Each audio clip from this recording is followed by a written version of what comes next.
बाद नसीब होता है। उसने दिल ही दिल में अल्लाह का शुक्र अदा किया कि उसकी कुर्बानी राय गांव नहीं गई, कि एक बेजबान जान के लिए दिया गया इसार जाय ना हुआ। उसके चेहरे पर हल्की सी तमानियत थी, जैसे कई दिनों की थकन और दुख एक लम्हे के लिए हट गए हों। वो उठा। इरादा यह था कि बकरी के नीचे की जगह साफ कर दे, फिर हंसबे मामूल काम की तलाश में निकल जाए। जिंदगी अभी भी मेहनत ही मांगती थी। उसने झुककर हाथ बढ़ाया कि रात भर में बकरी ने जो कुछ छोड़ा होगा उसे साफ कर दे। मगर उसी लम्हे तकदीर ने एक ऐसा राज खोल दिया जिसका वहम भी उसने कभी न किया था। और फिर वक्त जैसे थम सा गया। यूनुस की आंखें हैरत से फैल गईं। उसका हाथ गंदगी को नहीं छू रहा था, बल्कि किसी सख्त, ठंडी और गैर मामूली तौर पर भारी चीज से टकरा गया था। उसके दिल की धड़कन तेज हो गई। उसने चौंक कर जमीन की तरफ देखा तो मिट्टी पर एक गोल सी चीज पड़ी थी, जो सुबह के सूरज की रोशनी में पीले रंग से चमक रही थी। उसके हाथ कांपने लगे। वो आहिस्ता से उस चीज को उठाकर देखने लगा।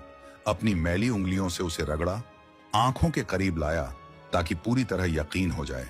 फिर अचानक उसने उसे दांतों से जोर से काटा।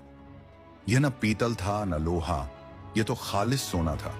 एक छोटी सी सोने की डली जिसकी शक्ल बकरी के फजले जैसी थी, मगर उसकी चमक और वजन इस बात की गवाही दे रहे थे कि यह आम धात नहीं। इतना खालिस सोना जैसा यूनुस ने कभी ख्वाब में भी न देखा था। उसके जहन में हलचल मच गई। उसने सोचा शायद भूख ने उसके होश उड़ा दिए हैं, शायद थकन की शिद्दत से उसे नजर का धोखा हो रहा है। उसने बार बार अपने मुंह पर हाथ मारा, आंखें मसलीं, मगर हकीकत अपनी जगह कायम थी। सोना उसके हाथ में ही था, चमकता हुआ, हकीकत बनकर।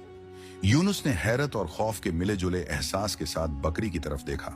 बकरी बड़े सुकून से उसे देख रही थी, बिल्कुल ऐसे जैसे इस सब पर उसे कोई ताज्जुब ही ना हो।